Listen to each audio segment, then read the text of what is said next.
What? What are you doing? I'm climbing a tree! Why are you up in a tree? I figured I should try to get in touch with nature just like Sylvia, so I decided to climb a tree! In touch with nature? You're in a backyard! Why not go to the park? I didn't want random strangers looking at me! How's that working for you? I forgot I'm scared of eyes, please help! Ruiz? Ruiz, where are you going? You're getting a ladder, right? This is a mistake! I'm so cold.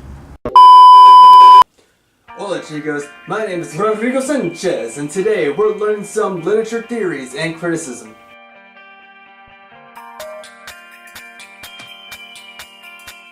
What am I talking about? Anytime you sit down and read literature, how do you view it?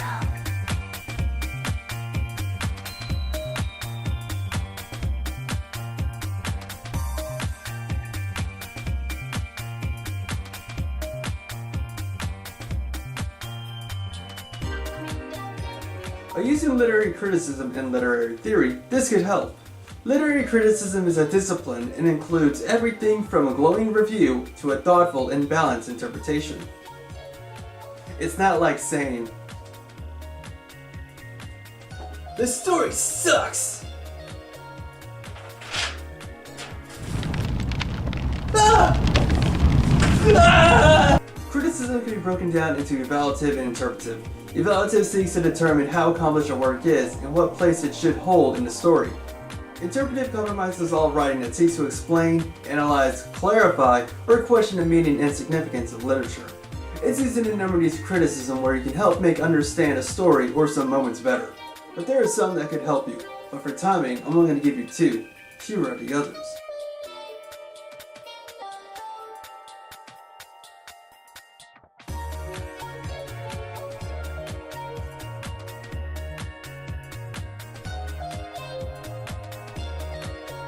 Now what is gender criticism? Here's an example. Men have usually been expected to be good providers, to be strong, and to keep their problems and feelings more or less to themselves. Whether you agree with it or not, it's a stereotype. Anything that highlights gender roles or relationships between the sexes can be described as gender criticism, whether or not it's driven by an obvious feminist agenda. There I was thinking it was just me that had a problem, but it turns out it's the air conditioning that's sexist. I know. No. We're better than that.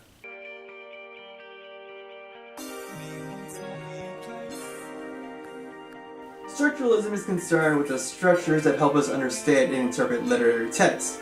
This criticism derives from the work of anthropologists, linguists, and philosophers of the mid-20th century who sought to understand how humans think and communicate. What? Okay, let me explain. How can you think of something that can relate to you?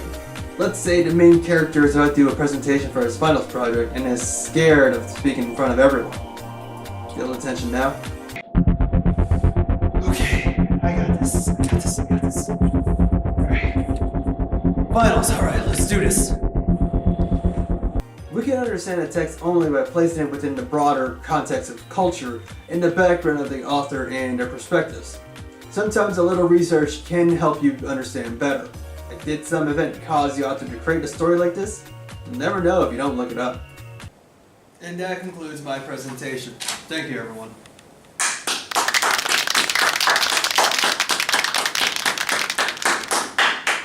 Now with that out of the way, let's add those two to a story.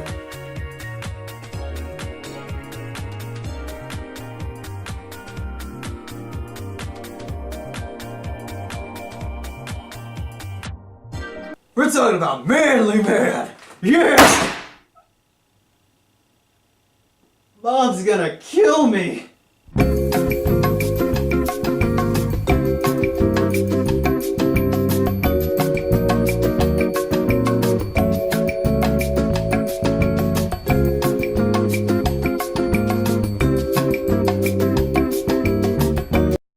See right there, gender criticism may take that negatively. So the story goes that a man is out in the Yukon Trail in -degree weather, and this guy is stubborn to the extreme. The story starts off as a man paused to breathe at the top, and he decided to protect his manhood by looking at his watch.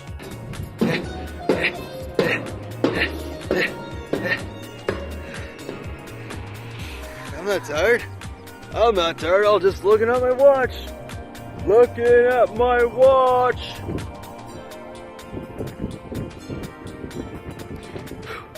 Dude, no one cares if you're taking a breather. You thinking otherwise is only hurting yourself. I didn't think I needed to know about this small detail, but it was foreshadowing the man's character. His background in the story is that this is his first winter on the Yukon Trail. The weather is 50 degrees below zero. Him being cold is an understatement. He's also lacking gear to be fully prepared. He complains about the cold on his face, although wearing no scarf or nose coverings, just his beard and mustache. How fast can he get frostbite? Well, here's the chart. As you can see, -50 isn't on here, so let's just say within 5 minutes. Then again, why is this guy out there to begin with? So look at the possibility of floating logs from the island in the Yukon down the river when the ice melts. Unless they're offering me $1 million, I would have just stayed indoors. I'll be right back. So is he going off there without anything to eat?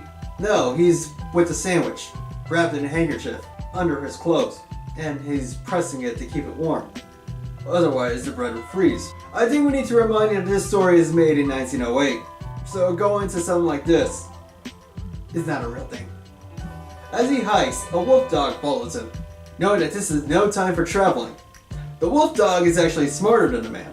We know that the man is stupid for going out there, but when an animal senses danger and he doesn't, or his manhood prevents common sense, there's a problem.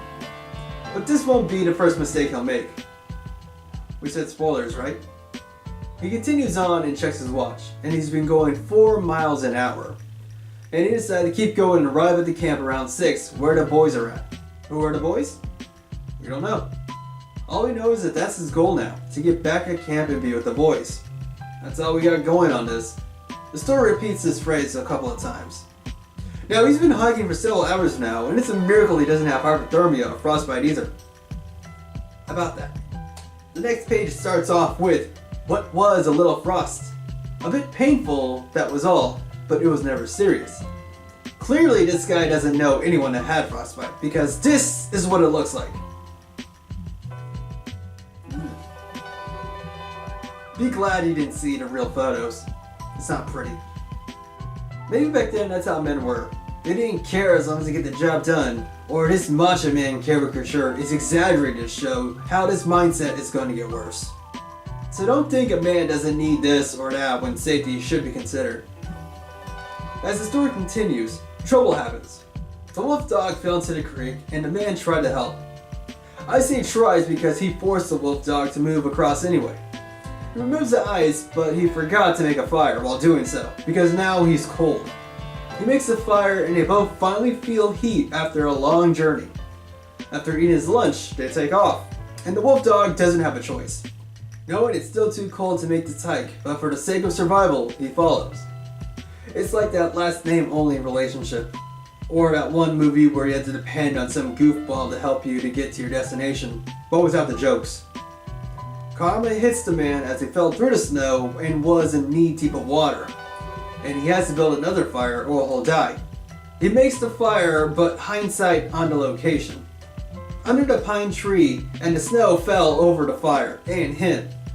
He struggles to make the fire again and nothing was working.